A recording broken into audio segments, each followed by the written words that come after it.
কত কথা কত ব্যথা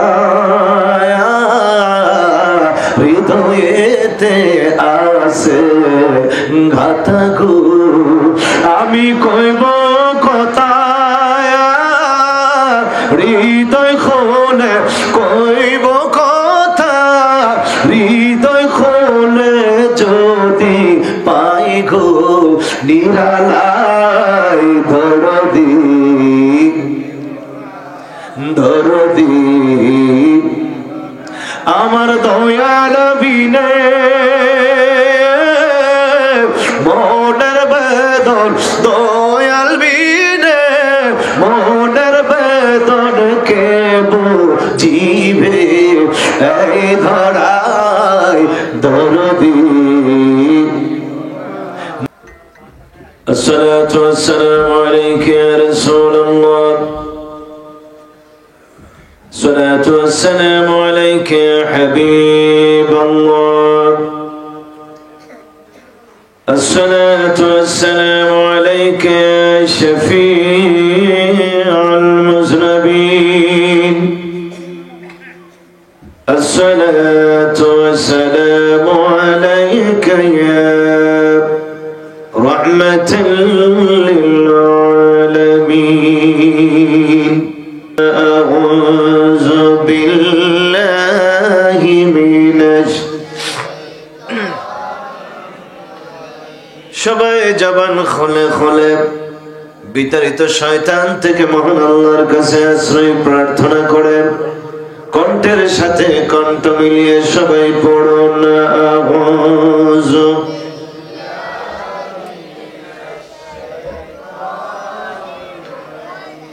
বিসমিল্লাহির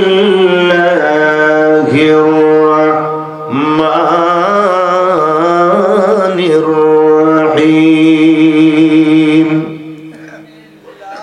ইন্না আকরামাকুম ইনদাল্লাহি আতকাকুম সাদাকাল্লাহুল মাওলানাল আযীম وصدق رسوله النبي الحبيب الكريم ونحن على ذلك من الشاهدين والشاكرين والحمد لله رب العالمين إن الله وملائكته يصلون على النبي يا أيها الذين آمنوا صلوا عليه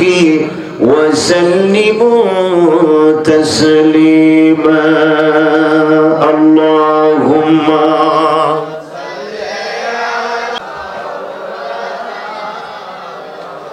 وعلى آل سيدنا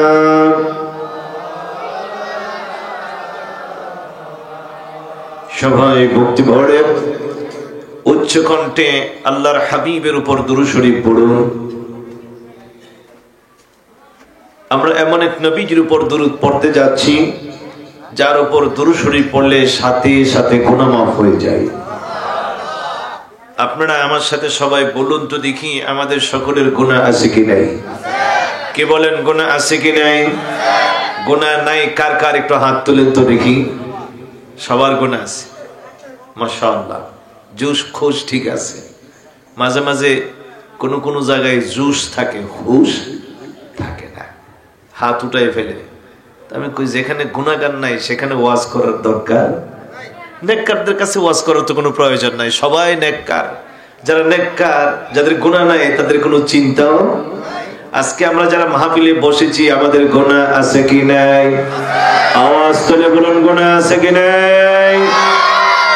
যারা বাইরে আছে এদের কোনো গুনাহ, যারা ঘরে আছেন এদের কোনো গুনাহ নাই। আলহামদুলিল্লাহ, আপনার গুনাহ নাই, আপনার কোনো টেনশনও। নাকে তেল দিয়া আপনি ঘুমান, আমরা গুনাহগার, আমাদের টেনশন আছে কি নাই? আমরা অপরাধী, আমাদের টেনশন আছে কি নাই? যারা আসামি তাদের টেনশন থাকে কি থাকে না? আমরা কার দুয়ারের আসামি? যেরকম কার দুয়ারের? একজন আসামি যখন আসামি হয়ে যায়, বিচারের কাঠগড়ায় যখন সে ধরা পড়ে, তখন সে মামলা থেকে, মোকদ্দমা থেকে খালাস পাওয়ার জন্য, মুক্তি পাওয়ার জন্য, নাজাত পাওয়ার জন্য কত উকিলের কাছে যায়, ঠিক কিনা? কত অফিসারের কাছে যায়, কত নেতার কাছে যায়, কত ধারে দুয়ারে ঘুরে, যাতে করে মামলা থেকে কি পাই? খালাস পাই, মুক্তি পাই। দুনিয়ার মামলা মোকদ্দমা থেকে খালাস পাওয়ার জন্য, দুনিয়ার মামলা মোকদ্দমা থেকে নাজাত পাওয়ার জন্য কত জায়গায় আমাদের পা দিতে হয়, কত দরজায় আমাদের ঘুরতে হয়। আর যিনি মহান আল্লাহর কাছে আমরা আসামি হয়ে গেলাম, সেই মহান আল্লাহর আসামি, সেই কাঠ ঘোড়ায় আমরা ধরা পড়ি। আমরা গুনাহগারেরা, গুনাহগারের মাথা চিন্তা থাকে আমার গুনাহগুলো মহান আল্লাহর আদালত থেকে, মহান আল্লাহর কাঠগড়া থেকে, মহান আল্লাহর বিচার থেকে, মহান আল্লাহর পাকড়াও থেকে, মহান আল্লাহর আসামি থেকে আমি কিভাবে খালাস পাবো, মুক্তি পাবো। গুনাহগারদের মাথায় টেনশন থাকে কি থাকে না? এই জন্য গুনাহগারেরা চিন্তা করে কোন জায়গায় গেলে আমার গুনাহ মাফ, কার কাছে গেলে গুনাহ মাফ হবে, কোন স্থানে গেলে গুনাহ মাফ হবে। এই জন্য বলবো, যদি আশেপাশে কোনো গুনাহগার থাকেন, গুনাহগারদের জন্য সুবর্ণ একটি সুযোগ, গুনাহগারদের জন্য সুবর্ণ একটি সুযোগ। বাবা, সবসময় এই সুযোগ আসে না। আমার নবী বলেন, যারা নাকি মাহফিলে আসার নিয়ত করে কোরআনের বয়ান শোনার জন্য, হাদিস শরীফের বয়ান শোনার জন্য, আমি নবীর উপর দুরূদ পড়ার জন্য নিয়ত করার সঙ্গে সঙ্গে আমার আল্লাহ আমলনামা থেকে গুনাহ মাফ করে দেয়। আর যদি মাহফিলে এসে বসে পড়ে, রাসূল বলেন সে যেন সাধারণ কোনো পরিবেশে নয়, সে যেন জান্নাতের বাগানে বসে গিয়েছে। আমাদের সকলের গুনাহ আছে কি নেই? নবীজি বলেন এই সুযোগটা কেমনে হাতছাড়া করো? আমি নবীর উপর দুরূদ পড়লে সাথে সাথে আমার আল্লাহ তোমার আমলনামা থেকে গুনাহ মাফ করে দিবে। যে নবীজির উপর দুরূদ শরীফ পড়লে গুনাহ মাফ হয়ে যায়, সেই নবীর উপর আমরা দুরূদ পড়তে চাই কি চাই না? আর জোরে বলুন, চাই কি চাই না?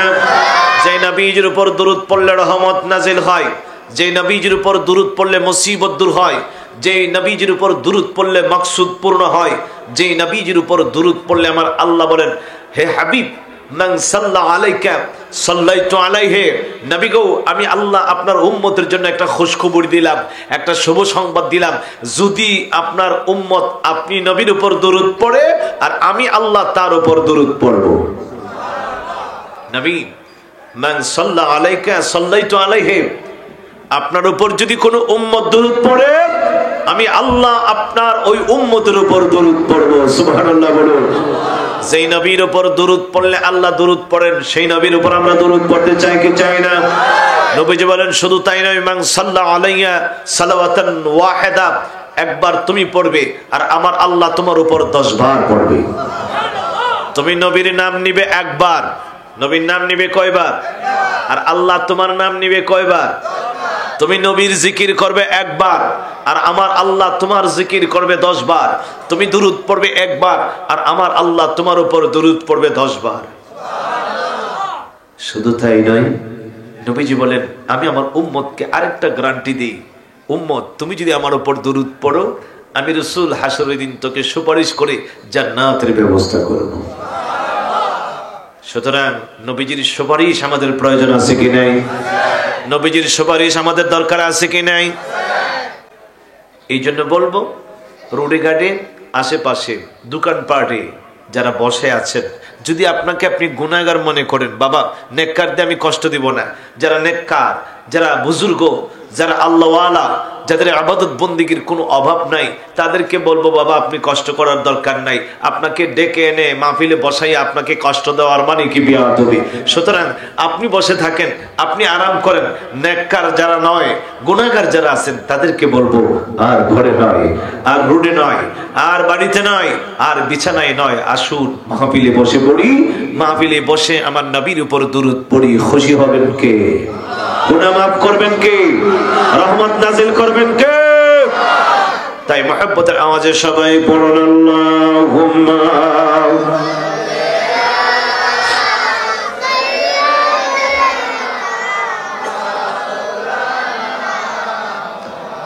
وعلى آل سيدنا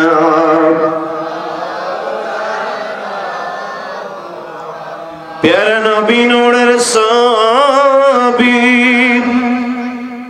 নাই যে আপনার তুলনা নিদান কালে অগণ বিজি আমাদেরকে ভুলবেন না আল্লাহ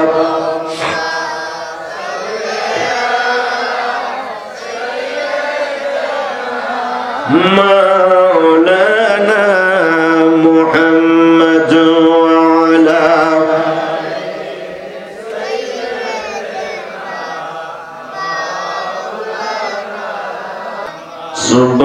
সুবহানাল্লাহ ওয়ালহামদুলিল্লাহ লা ইলাহা ইল্লাল্লাহ সবাই মুহাম্মদ আওয়াজ সুবহানাল্লাহ লা ইলাহা ইল্লাল্লাহ লা ইলাহা ইল্লাল্লাহ লা ইলাহা لا إله لا إله إلا الله سبحان الله والحمد لله إلا الله বলার সময় বাবা কলবে জবাব দিবেন কলব হলো বাম স্তনের দুই আঙ্গুল নিচে মানুষ যখন গুনাহ করে অন্যায় করে অপরাধ করে কলবের মধ্যে দাগ পড়ে যায় ময়লা পড়ে যায় প্রত্যেকটা বস্তুর উপর যখন ময়লা পড়ে আবর্জনা পড়ে পরিষ্কার করার জন্য একটা যন্ত্র থাকে ঠিক কি না লোহা কাঁসায় জং পড়ে গেলে পরিষ্কার করার জন্য রেত ব্যবহার করা হয় রেত বুঝেন তো মরিচা পরিষ্কার করার জন্য রেত দিয়ে ঘষা দিলে মরিচা কি হয়ে যায় দূর হয়ে যায় কাপড় চোপড়ে ময়লা পড়লে সাবান দিয়ে ঘষা দিলে কাপড় চোপড় পরিষ্কার হয়ে যায় উঠান বাড়িতে যখন ময়লা পড়ে ঝাড়ু দিয়ে ঝাড়া দিলে পরিষ্কার হয়ে যায় আমার নবী বলেন মানুষের কলবের মধ্যে যখন ময়লা পড়ে ঝাড়ু দিয়ে ঝাড়া দিলে পরিষ্কার হবে না সাবান দিয়ে ঘষা দিলে পরিষ্কার হবে না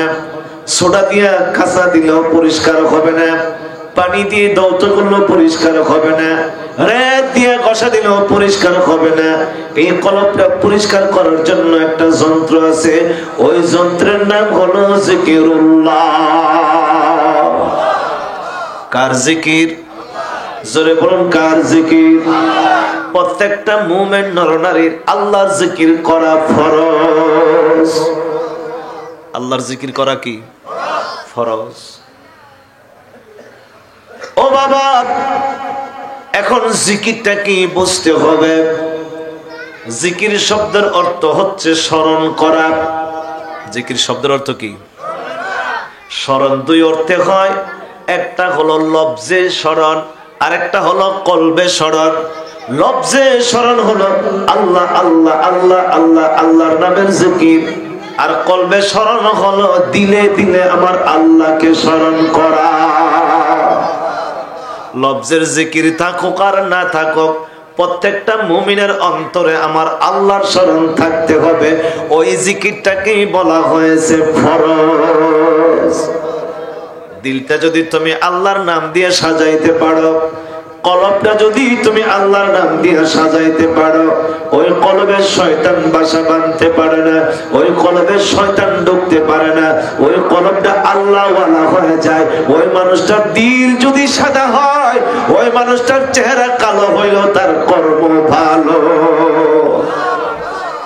দিল যদি সাদা হয় চেহারা কালো থাকলেও তার কর্ম চেহারা সুন্দর রে বাবা কাপড় সুন্দর জামা সুন্দর বাড়িঘর সুন্দর চেহারাও সুন্দর কিন্তু দিল ভালো না কি ভালো না দিল ভালো না কলব ভালো না অন্তর ভালো না চেহারা সুন্দর থাকলেও তার কর্ম ভালো হবে না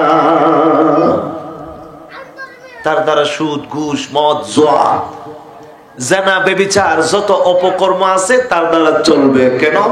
তার কি ভালো না ভিতর। এই জন্য বলবো বাবা, এই ভিতরটারে ভালো রাখার জন্য, ভালো করার জন্য একটাই মেডিসিন, একটাই যন্ত্র। এই যন্ত্রের নাম হচ্ছে জিকিরুল্লাহ। কার জিকির? জোরে বলো না বাবা, কার জিকির? এই জন্য ইল্লাল্লাহ শব্দটা যখন তুমি বলবা, কলবের মধ্যে জরব দিবে। কিসের মধ্যে? কলবে। কলব হলো বাম স্তনের 2 আঙ্গুল নিচে। যখন জিকিরের জরব কলবের মধ্যে পড়ে, বসন্তকালে গাছের পাতা যেমন লাল হয়ে যায়, একটু বাতাস আসলে সব পাতা ঝরে পড়ে যায়, একটু ঝাড়া দিলে পাতাগুলো ঝরে পড়ে যায়। বান্দা যখন তার কলবে জিকিরের জরব দেয়, আমার নবী বলেন, ও বান্দা, তোর জিকিরের জরব যদি তোর কলবের মধ্যে দিতে পারো, বসন্তকালে যেরকম গাছের পাতা ঝরে পড়ে যায়, তোর আমল নামা থেকে তেমনি করে আমার আল্লাহ গুনাহগুলো ঝরে ফেলবে। সুবহানাল্লাহ ওয়ালহামদুলিল্লাহ লা ইলাহা ইল্লাল্লাহ ও লা ইলাহা ইল্লাল্লাহ লা ইলাহা لا إله إلا الله لا إله إلا الله سبحان الله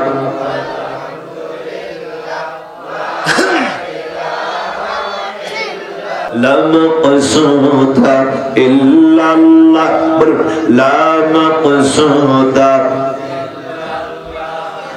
لا مقصود لا مقصود إلا الله لا مقصود لا معبود إلا الله لا إله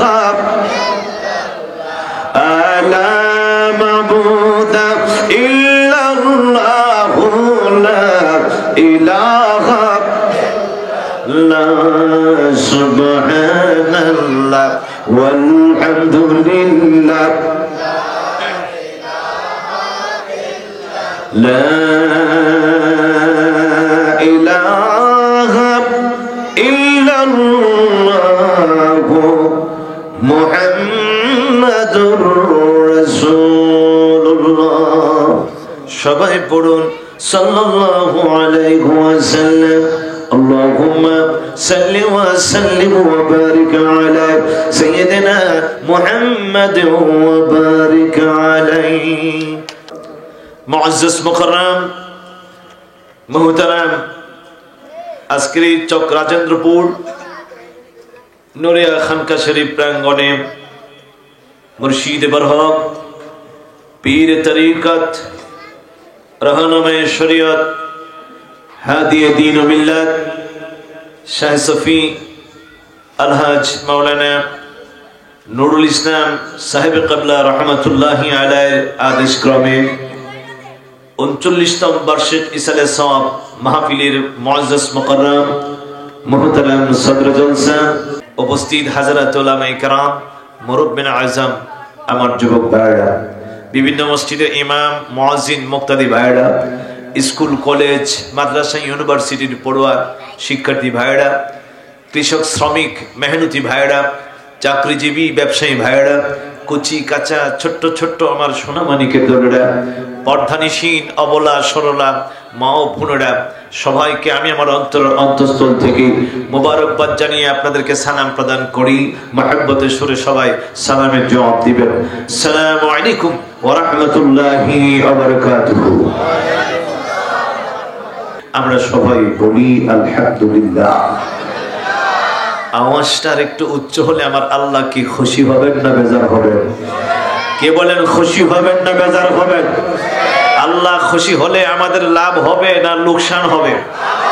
গুনাহ হবে না সওয়াব হবে? আমরা কি গুনাহ চাই না সওয়াব চাই? গুনাহ থেকে মাপ চাই, গুনাহ থেকে।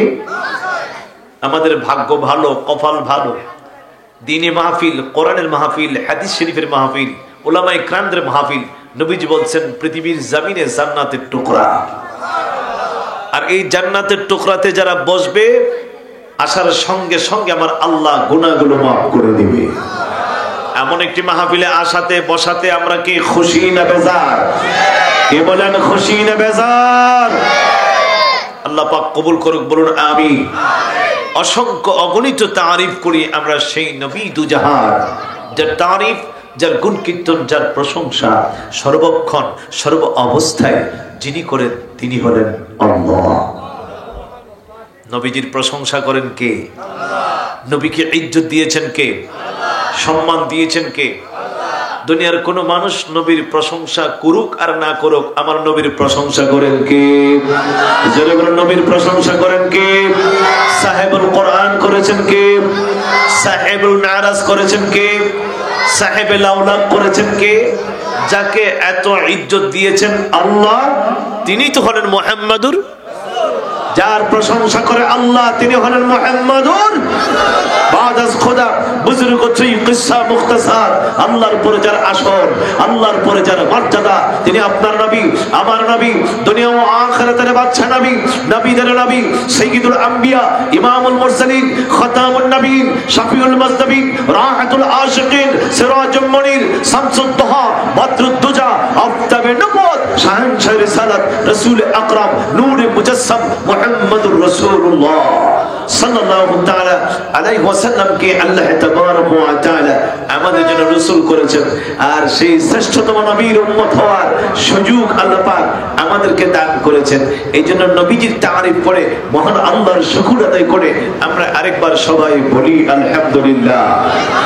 আর একটু জোরে বলি আলহামদুলিল্লাহ। আল্লাহ যেমন মহান, আল্লাহ পাক আমাদেরকে একজন রাসূল দান করেছেন মহান। আল্লাহ যেমন শ্রেষ্ঠ, আল্লাহ পাক আমাদেরকে একজন রাসূল দান করেছেন শ্রেষ্ঠ। আল্লাহ যেমন বড়, একজন রাসূলও আল্লাহ পাক দান করেছেন বড়। সুবহানাল্লাহ। আল্লাহর যেমন কোনো তুলনা নাই, সৃষ্টির মাঝে আমার নবীরও কোনো তুলনা। আল্লাহ বলেন শুধু তাই নয়, আমি আল্লাহ যেমন বড়, নবীও বড়। আমার নবীর সাথে যাদের সম্পর্ক হয় আমি আল্লাহ তাদেরকেও বানাই দিই বড়। আর একটু জোরে বলুন সুবহানাল্লাহ। হযরত বেলাল কি নির্বাচন করে নাম করা হয়েছে? মেম্বার, চেয়ারম্যান, এমপি, মন্ত্রী হয়ে নাম করা হয়েছে? নবীর সাথে সম্পর্ক হয়েছে, বেলালের মর্যাদা বাড়ছে না কমছে? হযরত আবু বকরের মর্যাদা বাড়ছে না কমছে? হযরত ওমর ফারুকের মর্যাদা বাড়ছে না কমছে? হযরত ওসমান গনির মর্যাদা বাড়ছে না কমছে? হযরত আলী মুর্তজার মর্যাদা বাড়ছে না কমছে? শুধু বাড়ছে না, রাসূল বলেন আমার পরে যারা আমার আল্লাহর কাছে সম্মানিত হবে, দামি হবে, তারা হবে আমার সাহাবায়ে কেরাম। সুবহানাল্লাহ। আর সাহাবীদের মধ্যে যিনি সবচেয়ে বেশি আমার আল্লাহর কাছে দামি হবে, সম্মানী হবে, নবীর কাছে থাকবে, নবীর পাশে থাকবে, নবীর সাথে থাকবে, তিনি হলেন সাইয়্যিদনা হযরত আবু বকর সিদ্দিক রাদিয়াল্লাহু তাআলা আনহু। জোরে বলুন সুবহানাল্লাহ। কেন এত বেশি মর্যাদা? হযরত ওমর ফারুক প্রশ্ন করেছিলেন, হযরত আয়েশা সিদ্দিকা রাদিয়াল্লাহু তাআলা আনহা প্রশ্ন করেছিলেন, নবী গো, আকাশে যে তারকারাজি দেখা যায়, এই তারকারাজির সমপরিমাণ আপনার এমন কোন উম্মত আছে যার ইবাদত এত বেশি? নবীজি বললেন হ আছে। নবীজি বললেন কি হ? তো বোঝা গেল কার ইবাদত কতটুকুন আর আকাশে কতটুকুন তারকারাজি আছে আমার নবী জানে কি জানে না? জোরে বলুন জানে কি জানে না? যদি না জানতো, নবীজি না জানলে বলতো আরে আমি কেমনে বলি? বলতো না? আমি কেমনে বলবো কার ইবাদত এত বেশি আছে? আমি কেমনে বলবো আকাশের কতগুলো তারকারাজি আছে? মা আয়েশা সিদ্দিকা রাদিয়াল্লাহু তাআলা আনহা প্রশ্ন করেন, রাসূলুল্লাহ বলেন হ আছে। সুবহানাল্লাহ বলুন না? তাহলে বোঝা গেল কার ইবাদত কতটুকুন আছে এটার খবর আমার রাসূলুল্লাহ, এবং আকাশে কতগুলো তারকারাজি আছে এটার খবর আমার নবী। এখনো পর্যন্ত বিজ্ঞান কতগুলো তারকারাজি মহাশূন্যের মধ্যে আছে, বিজ্ঞান এখনো গণে শেষ করতে পারে। এই যে মিটি মিটি তারকা, এই তারকা আমরা দেখি মিটি মিটি ছোট্ট ছোট্ট, এগুলো কত বড় জানেন? আমাদের এই পৃথিবীর চাইতে সূর্যের বড়ত্ব হলো 13 লক্ষ গুণ। কত লক্ষ গুণ? 13 লক্ষ পৃথিবী ঢুকবে একটা সূর্যের ভিতরে। 13 লক্ষ পৃথিবী ঢুকবে একটা সূর্যের। এমন কতগুলো তারকারাজি মিটিমিটি করে, যে তারকারাজির পেটের ভিতরে 33 কোটি সূর্য ঢুকবে, এরপরও তারকার পেট ভরবে না। জোরে বলুন সুবহানাল্লাহ। কত কোটি? 33 কোটি সূর্য ঢুকবে এই ছোট্ট ছোট্ট একটা তারকার ভিতরে, তারপরও সেই তারকার পেট ভরবে। এমন তারকা কত যে আছে এখনো বিজ্ঞান গণে গণে শেষ করতে পারে। উম্মাহাতুল মুমিনিন মা আয়েশা সিদ্দিকা রাদিয়াল্লাহু তাআলা আনহা নূরের নবী, রহমতের নবীকে প্রশ্ন করেন, ইয়া রাসূলুল্লাহ, ও আল্লাহর নবী, আমি আয়েশার মনের মধ্যে একটা কৌতূহল জাগলো। নবী বললেন, আয়েশা রে, হঠাৎ করে তুমি কি জানতে চাও? আয়েশা বললেন, ইয়া রাসূলুল্লাহ, রাত্রির বেলা ঘরের বাহিরে আয়েশা সিদ্দিকার উরাতের উপরে রাসূলুল্লাহ মাথা মোবারক রেখে আরাম করেন। মা আয়েশা সিদ্দিকা আমার নবীজির মাথা মোবারকের মধ্যে হাত বুলাচ্ছেন, আমার নবীকে আরাম দিচ্ছেন। এমন সময় আয়েশা সিদ্দিকা বলেন, ইয়া রাসূলুল্লাহ, নবী গো, আমার প্রশ্ন হলো, আমার জানার ইচ্ছা হলো, এই আকাশের তারকারাজি সমপরিমাণ ইবাদত করনেওয়ালা আপনার উম্মতের মধ্যে এমন কেউ কি আছে? রাসূল বললেন, হ্যাঁ আছে। আয়েশা সিদ্দিকা বলেন, ইয়া রাসূলুল্লাহ, তাহলে আপনার এই উম্মতটাকে আমাকে একটু বলে দেন, আমি জানতে চাই আপনার এই উম্মত কে। নবী বলার ক্ষমতা আছে কি নাই? কি বলেন, আছে কি নাই? নবী বললেন, আয়েশা রে, ও আয়েশা, আমার উম্মতের মধ্যে যার ইবাদত বন্দেগী আকাশের নক্ষত্ররাজির সমপরিমাণ, আমার উম্মতের মধ্যে সেই উম্মত যার নাম হলো হযরত ওমর ফারুক রাদিয়াল্লাহু তাআলা আনহু, হাফসার পিতা যার নাম ওমর, ওমরের ইবাদত আকাশের তারকারাজির সমপরিমাণ। সুবহানাল্লাহ বলবেন না? এরে আয়েশা, আকাশে যতগুলো তারকারাজি আছে, ওই অগণিত তারকারাজির সমপরিমাণ ইবাদত বন্দেগী যে করেছেন সে হলো হাফসার পিতা। আমার নবীজির আরেক বিবির নাম ছিল হাফসা। কি নাম? উম্মাহাতুল মুমিনিন মা হাফসা আমার নবীজির বিবি, উমরের কন্যা। কার কন্যা? হযরত আয়েশা সিদ্দিকা। কার কন্যা? আবু বকর সিদ্দিকের কন্যা। নবীজি ডাক দেয়া কয়, আয়েশা, ও আয়েশা, যার তারকারাজি সমপরিমাণে ইবাদত বন্দেগী সে হলো আমার উম্মত, আমার সাহাবী, আমার খলিফা, হাফসার পিতা যার নাম ওমর ইবনুল খাত্তাব। হযরত আয়েশা সিদ্দিকা চুপ হয়ে গেলেন, আর কোনো কথা বলে না। সুবহানাল্লাহ বলুন না। আয়েশা সিদ্দিকা চুপ হয়ে গেলেন, আর কোনো কথা বলে না, আর কোনো কথা বলে না, কোনো কথা বলে না। নবী আমার ডাক দেয়া কয়, আয়েশা, ও আয়েশা, জানার জন্য প্রশ্ন করলে আমি রাসূলুল্লাহ উত্তর দিলাম, তুমি যেমনে প্রশ্ন করেছো আমি উত্তর দিলাম। আয়েশা রে, তোমার মনটা কেন ভারী? তোমার মনটা কেন বেজার হয়ে গেল? কেন তুমি চুপচাপ চুপচাপ? ও আয়েশা, জবান কেন বন্ধ, কথা কেন বলছো না? আয়েশা বলেন, ইয়া রাসূলুল্লাহ, আপনার প্রশ্ন শুনে আমি ঠান্ডা হয়ে গেলাম। আমি যাহা আশা করেছিলাম না আপনি তাহা উত্তর দিয়েছেন, এই জন্য আমি চুপ হয়ে গেলাম। ও আল্লাহর নবী, আমি কখনো আশা করি নাই আপনি আপনি হাফসার পিতা ওমরের নাম বলবেন, এটা আমি কখনো কল্পনাও করি নাই। তো কেন কল্পনা করো নাই? আয়েশা বলেন, ইয়া রাসূলুল্লাহ, নবী গো, আমি ভাবছি আমার আব্বা জানের কথা বলবেন, কারণ আমার আব্বা হলো আপনার হিজরতের সাথী, আমার আব্বা আপনার বাল্যকালের সাথী, আমার আব্বা আপনার শিশুকালের সাথী, আমার আব্বা জান মাল দিয়ে সব কিছু দিয়ে আপনি রাসূলকে সহযোগিতা করেছেন। আমার আব্বা হেরা গুহার সাথী, আমার আব্বা সোর পর্বতের সাথী।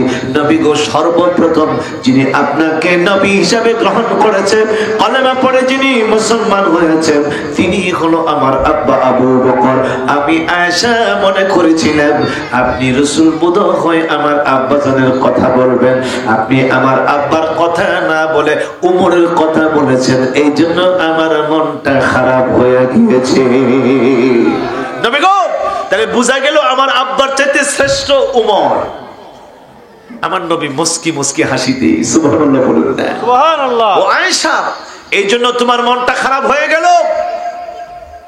জি, এই জন্য তো মনটা খারাপ, আপনি আমার আব্বাজানের কথা না বইলা হাফসার পিতা উমরের কথা বলছেন। মহিলাদের একটু স্বভাব এরকমই, নিজের পক্ষে রায় না পড়লে মনটা বড় খারাপ হয়ে যায়, ওই মন সোজা করতে বড় কঠিন হয়ে যায়।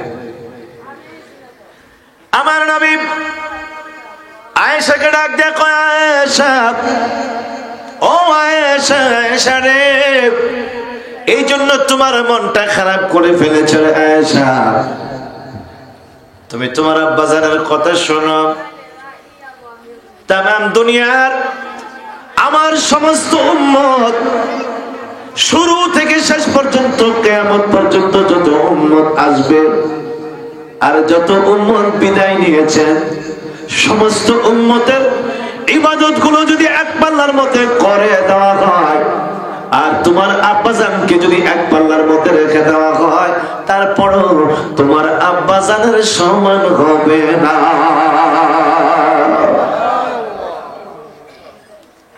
এর আয়েশা, তোমার আব্বার মর্যাদা কত, তোমার আব্বার সম্মান কত, তোমার আব্বার পজিশন কত, তোমার আব্বার একটি রাত যদি এক পাল্লার মধ্যে তুলে ধরা হয় আর তামাম উম্মতের ইবাদত গুলো যদি এক পাল্লার মধ্যে তুলে ধরা হয়, তারপরও তোমার আব্বাজানের একটি রাতের সমান হবে না। সাইয়্যিদুল আম্বিয়া নবী হাবিবে কিবরিয়া, সাইয়্যিদুল আম্বিয়া নবী হাবিবে কিবরিয়া, যাকে আমরা ভালোবাসি মন প্রাণ দিয়া, বলুন যাকে আমরা ভালোবাসি মন প্রাণ দিয়া। ও যুবক, জবান খোলো, একটু চাপ দিয়ে একটু সামনে বসেন, ফাঁকা জায়গাটা বন্ধ করে ফেলেন রে বাবা, একটু চাপ দিয়ে সামনে আসেন, সামনে আসেন। যারা পিছনে আসে তারা পিছনে বসবে, একটু খালি জায়গাটা ফিল আপ করে বসে বসে আমার নবীর শান বলুন। এবার বলুন তো দেখি, আমার নবীর শান শুনলে ভালো লাগে না খারাপ লাগে? কি বলেন, ভালো লাগে না খারাপ লাগে?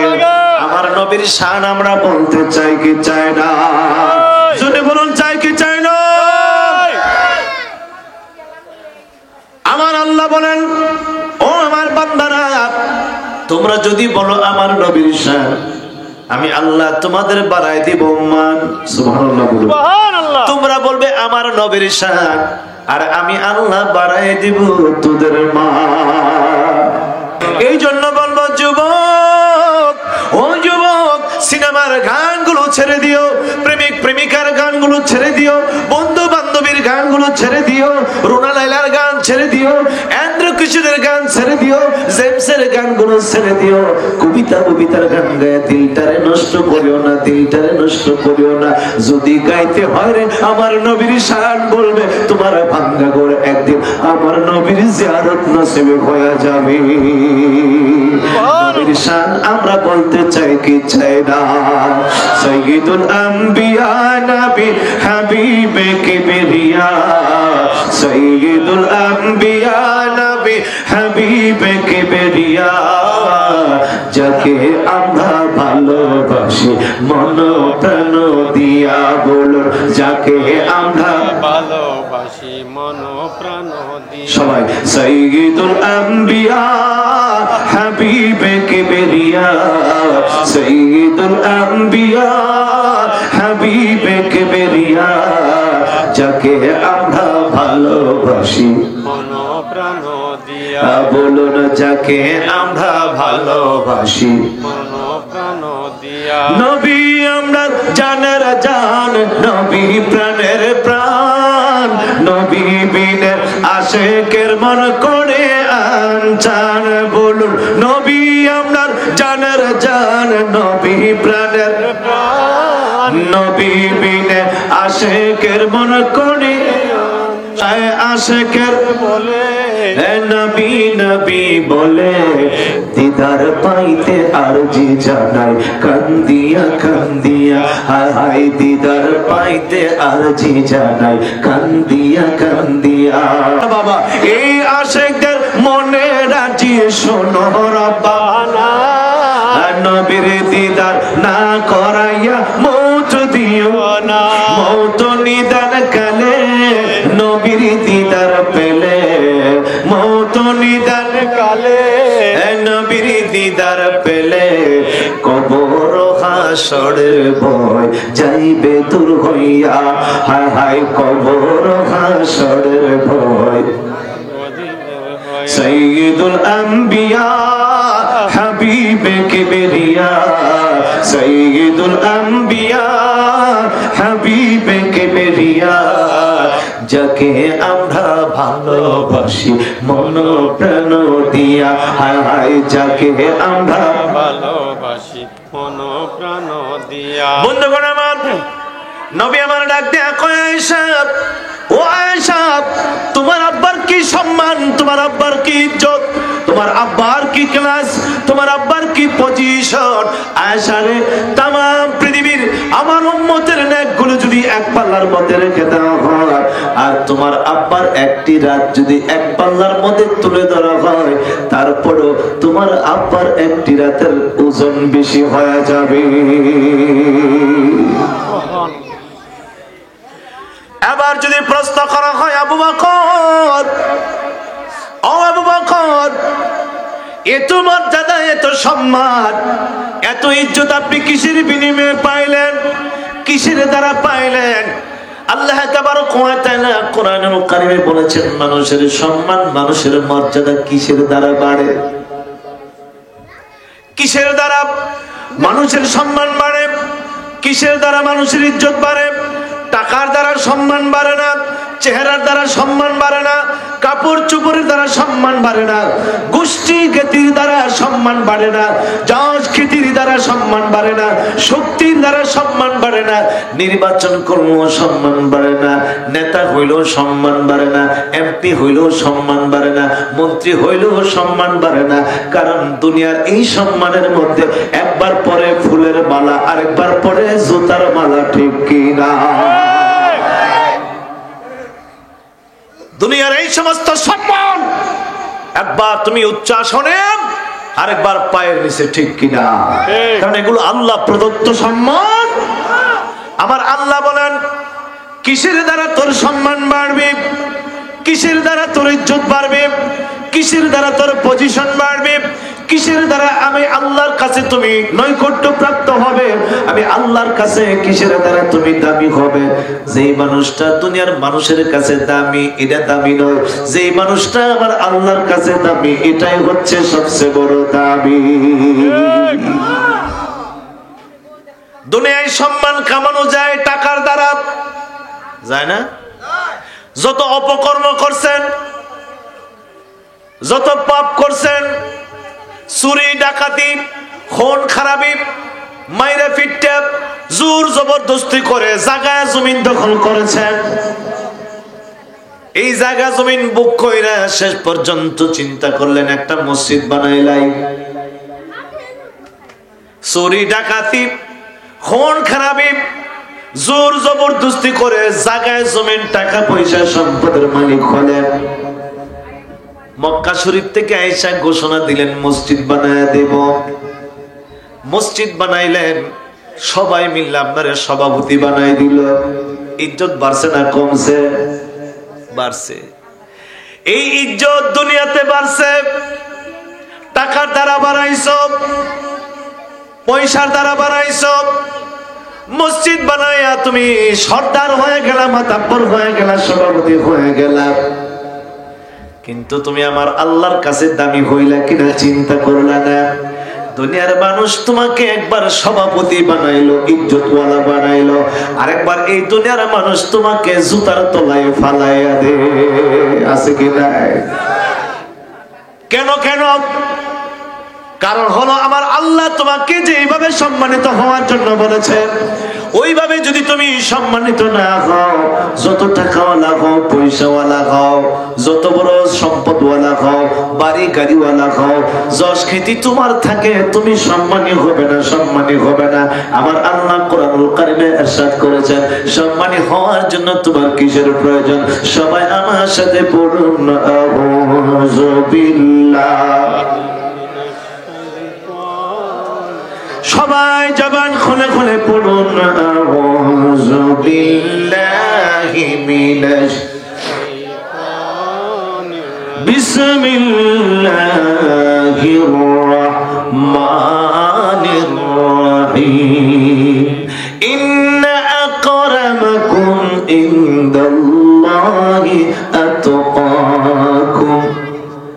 আমার আল্লাহ বলেন, শোনো ও আমার বান্দারা, ও আমার বান্দিরা, মক্কায় গেলে সম্মানী হইলা এমনটা নয়, 5 ওয়াক্ত নামাজ পড়লা সম্মানী হইলা এমনটা নয়, মুফতি হইলা সম্মানী হয়ে গেলে এমনটাও নয়, পীর সাহেব হয়ে গেলে সম্মানী হইলা এমনটাও নয়।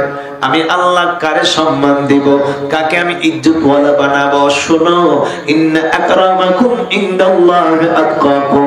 আমার আল্লাহর কাছে তোমাদের মাঝে সেই ব্যক্তিটাই হলো সম্মানিত, সেই ব্যক্তিটাই হচ্ছে সবচাইতে দামি, যার ভিতরে আমার আল্লাহর তাকওয়া আছে, যার ভিতরে আমার আল্লাহর যত বেশি ভয়। আমার আল্লাহ কয় সেই বড় সবচেয়ে দামি। সুবহানাল্লাহ বলুন। সুবহানাল্লাহ। যার ভিতরে তাকওয়া বেশি তার সম্মানও। এই হুকুমটা কার? আল্লাহর। এখন তোমার ভিতরে তাকওয়া নাই, আমার আল্লাহর ভয় নাই। আল্লাহর ভয় থাকলে তুমি হজ করে আইও কি মানুষের টাকা মারতে পারো? তুমি মক্কায় থেকে হাজি সাইজা আইয়াও কি তুমি সুদ খাইতে পারো? তাহলে বোঝা গেল টাকার কারণে মক্কায় গেলা, হজ করে আসলা, কিন্তু আমার আল্লাহর ভয় তোমার অন্তরে নাই, তোমার অন্তরে নাই। এই জন্য তুমি আল্লাহকে ভয় পাও না, সুদের কারবারও ছাড়তে পারো না। আল্লাহর ভয় থাকলে সুদ খাইতে পারে? এই বাপ বাপ, এই বাপ বাপ, একটা বাচ্চা ওইটা সব মাহফিল ডিস্টার্ব করে। বস বউ। আমার আল্লাহ বলেন, চেহারার দ্বারা দামি হওয়া যায় না, গোষ্ঠীর দ্বারা দামি হওয়া যায় না, অর্থের দ্বারা দামি হওয়া যায় না, জোরের দ্বারা দামি হওয়া যায় না, পোশাকের দ্বারা দামি হওয়া যায় না। দামি হওয়ার জন্য একটা মনের প্রয়োজন, একটা দিলের প্রয়োজন, যে দিলের ভিতরে আমার আল্লাহর ভয় আছে। ঠিক কিনা?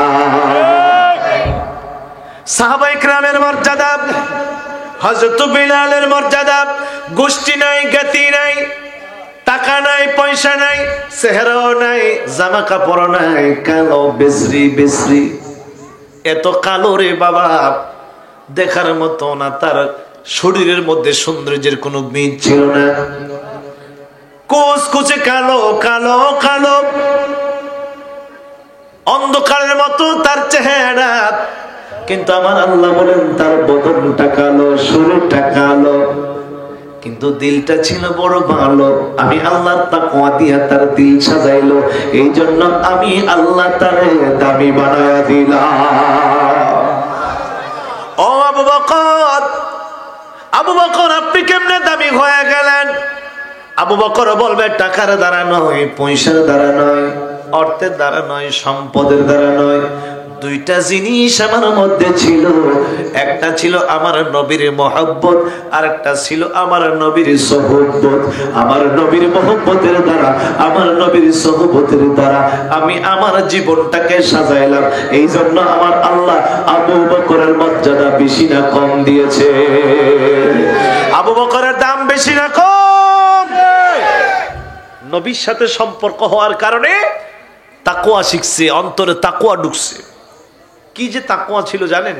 আবু বকর হলো আশারায়ে মুবাশশারা, 10 জন সাহাবীদের মধ্যে যিনি জান্নাতের ডিক্লার পেয়েছিলেন 10 জন সাহাবী। এই 10 জন সাহাবীর মধ্যে 1 নম্বর সাহাবী হলো জান্নাতি সাহাবী হযরত আবু বকর সিদ্দিক রাদিয়াল্লাহু তাআলা আনহু। সুবহানাল্লাহ বলেন। সুবহানাল্লাহ। আর কোনো সন্দেহ আছে? ভয় আছে? এরপরও শুধু কাঁদতেন। কি ভয় পাইতেন জানেন? তিনি কাপড়ের ব্যবসা করতেন। কিসের ব্যবসা? আরে একজন প্রেসিডেন্ট টুপি বানায়া বানায়া সেলাই কইরা, কাপড় কাইটটা সেলাই কইরা টুপি বানায়া বানায়া বিক্রি করতেন। সুবহানাল্লাহ বলুন না। একজন প্রেসিডেন্ট সুবহানাল্লাহ বলুন না। আমিরুল মুমিনিন শুধু বাংলাদেশের মতো একটি দেশের আমির নয়, গোটা মুসলিম কান্ট্রির আমির ছিলেন হযরত আবু বকর সিদ্দিক রাদিয়াল্লাহু তাআলা আনহু। সুবহানাল্লাহ। এত বড় রাজত্ব পায়া, এত বড় খেলাফত পায়া, এত বড় আসন পায়া টুপি সেলাই করে করে বাজারে নিয়ে বিক্রি করত, তারপর তার দিনাতিপাত করতেন। সুবহানাল্লাহ বলুন না। তিনি কাপড় বিক্রি করতেন, ব্যবসা করতেন। একদিন এক লোক একটা কাপড় ফেরত দিলেন। হে আবু বকর, আপনার কাছ থেকে কাপড়টা নিয়েছিলাম, কিন্তু কাপড়টা পছন্দ হলো না, আপনার কাপড়টা আপনি রাখেন আর আমার টাকাটা আপনি ফিরিয়ে দেন। 6 মাস পরে আইছে। কয় মাস? আচ্ছা বলেন তো দেখি, 6 মাস পরে কেউ যদি বদল করতে চায়, চেঞ্জ করতে চায়, কোনো ব্যবসায়ীরা দিব? কোনো দোকানদার দিব? একটা টাইম থাকে, প্যাকেটটা খোলার আগে লই আইবা, সেরা কেরা থাকলে বদলাই নিবা, পছন্দ না হইলে পরের দিন নিয়ে আইসো, কিন্তু বাস ভাঙ্গা যাবে বলে দেয় না। কয় মাস পরে নিয়ে আসলেন? 6 মাস পরে। হে আবু বকর, কাপড়টা পছন্দ হলো না, আপনি কাপড়টা রাখেন আর টাকাটা ফেরত দেন। আমাদের দেশের ব্যবসায়ীরা হইলে 2-4টা মাল লই না থারবা, কিন্তু আবু বকর সিদ্দিক কাপড়টা রাখলেন, টাকাটা ফেরত দিলেন। কাপড়টা রাখছে, টাকাটা, কিন্তু মনে শান্তি নাই, ধাউ ধাউ করে আগুন জ্বলতেছে, চোখের পানি দিয়ে বুক ভাসতেছে। পাশের ব্যবসায়ীরা বললেন, আবু বকর কি হয়েছে? একটা কাপড় ফেরত দিয়েছে না, আপনার কিছু লাভ হইতো, লাভ হলো না, কিন্তু আপনার কাপড়টা তো আছে, পুঁজি তো আর নষ্ট হয় নাই, এই জন্য আপনি কাঁদবেন। সাইয়েদনা আবু বকর সিদ্দিক রাদিয়াল্লাহু তাআলা আনহু ব্যবসায়ীদেরকে ডাক দিয়ে বলেন, ও ব্যবসায়ীরা, আমি কেন কান্দি যদি তোমরা জানতে, আমার মনের খবর যদি তোমরা বুঝতা, তাইলে আর এই প্রশ্ন করতে না কেন আমি কান্দি। আমার ভিতরে কিসের আগুন জ্বলে আমি আবু বকরে ভালো জানি, তোমরা জানো না। আমার দয়াল বিনে মনের বেদন কে বুঝিবে, এ ধরায় দরদি কেহ নাই, দরদি আমার দয়াল বিনে মনের বেদন, দয়াল বিনে মনের বেদন কে বুঝিবে, এই ধরায় দরদি দরদি কেহ নাই। কত কথা কত ব্যথা হৃদয়েতে আসে ঘাতগু, আমি কইব কথা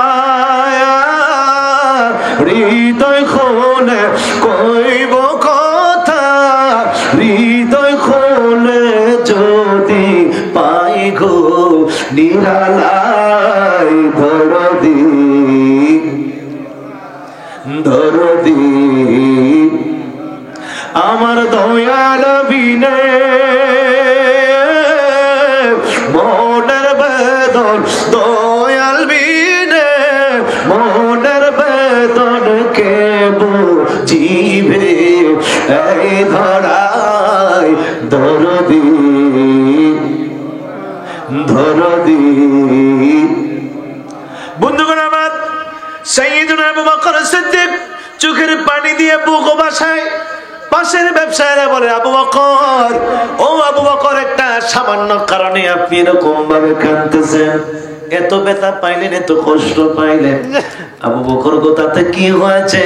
একটা কাপড় তো ফেরত দিয়েছে, কাপড়টা তো ফেরত দিয়েছে, আপনি টাকাটা ফেরত দিয়েছেন, এই জন্য কি আপনি কাঁদবেন? আপনার ব্যবসায় কি বড় ধরনের কোন লস হয়েছে? আবু বকর সিদ্দিক বলেন, ও আমার ব্যবসায়ীরা, কাপড়ের জন্য কান্দি না, ব্যবসায় লস না লাভ এটার জন্য আমি কান্দি না। আমি কেন কান্দি তোমরা বুঝো না। আমি কান্দি আজকে 6 মাস পরে, 6 মাস আগে পছন্দ করে কাপড়টা নিয়েছিল এই ব্যক্তিটা। কয় মাস আগে? 6 মাস আগে পছন্দ করে কাপড়টা নিয়েছিল। 6 মাস পরে তার কাপড়টা আবার অপছন্দ হয়ে গেল। কয় মাস পরে অপছন্দ হইল? 6 মাস পরে। ও ব্যবসায়ীরা, 6 মাস পরে তার কাপড়টা অপছন্দ হয়ে গেল। আমার কাছে ফেরত দেওয়ার জন্য চলে আসলো। আমি ফেরত নিয়ে গেলাম, সেও ফেরত দিল। কিন্তু আমার বইটা কোন জায়গায় তোমরা কি জানো? তোমরা কি বুঝো?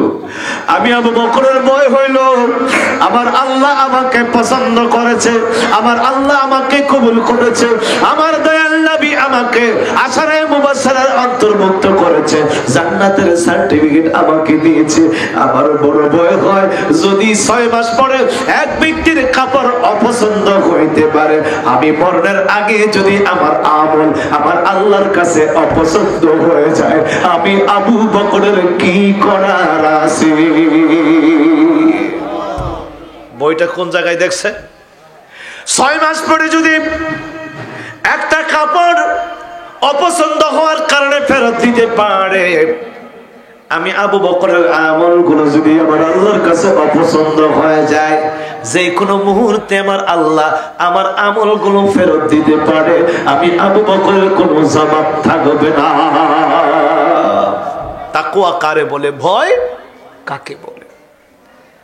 আমার আল্লাহ বলেন, ইন্না আকরামাকুম ইনদাল্লাহি আতকাকুম, তোমাদের মধ্যে সম্মানী সে তত বেশি হবে যার অন্তরে আমি আল্লাহর যত বেশি ভয় থাকবে। সুবহানাল্লাহ বলুন। ঈদের দিন সকালবেলা তিনি কান্দেন। হযরত ওমর ফারুক রাদিয়াল্লাহু তাআলা আনহু তিনি গেলেন হযরত আবু বকর সিদ্দিকের বাড়িতে। ও আবু বকর, আবু বকর, সবাই আজকে আনন্দে মেতে উঠেছে, আপনি কেন ঘরের ভিতরে দরজা বন্ধ?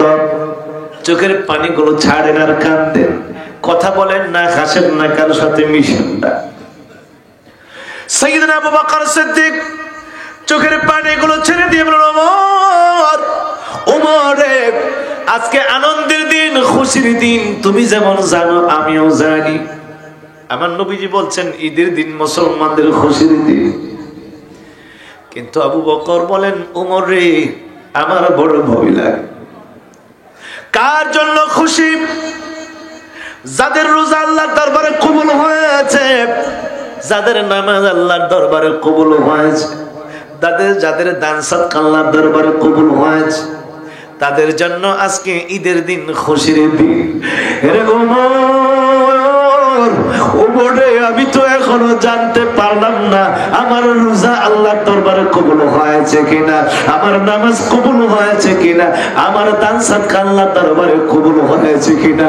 আমার বড় ভয় লাগে যদি আল্লাহর দরবারে আমার এই আমল কবুল না হয়, আমি আবু বকর কেমন করে খুশি থাকব? তাকওয়া কারে বলে? ও আমার বাবারা, তাকওয়ার দ্বারা সম্মানিত হওয়া যায়। নবীর প্রেম এবং সোহবত মহব্বতের দ্বারা তাকওয়া অর্জিত হয়। যে যার সাথে চলে তার গুণ তার মধ্যে প্রকাশ পায়, ঠিক কিনা? ভালো মানুষের সঙ্গে চললে ভালো কিছু প্রভাব পড়ে, খারাপের সঙ্গে চললে খারাপ কিছু স্বভাব ঢুকে, ঠিক না? মদ খাইতে জানেন না, আরো কি কি আছে যে নেশা জাতীয়, মদ, গাঁজা, হিরোইন, বাবা, টাবা, ট্যাবলেট আছে না কিছু? জীবনে কোনোদিন খাইতেন না, কিন্তু মদ খোরুর লগে আপনার উঠা বসা, জুয়াখোরের লগে আপনার উঠা বসা, দেখ দেখ দেখ দেখ করতে করতে একদিন আপনিও মদ খাইবেন, জুয়া খেলবেন, ঠিক কিনা? আর ভালো লোকের সঙ্গে যদি আপনার সংস্রব হয়, ভালো আমল না করলেও ভালো কিছু কথা শুনবেন, ভালো কথাগুলো শুনতে শুনতে একদিন আপনার আমলও ভালো হয়ে যাবে। আমার নবীর সোহবতে, আমার নবীর মহব্বতে সাহাবায়ে কেরাম দিল সাজাইলো। এই জন্য তাদের অন্তরে আল্লাহ নবীর প্রেম ছাড়া আর কোনো কিছুই নাই, এই জন্য আমার আল্লাহ তাদের সম্মান বাড়াইয়া দিয়েছে।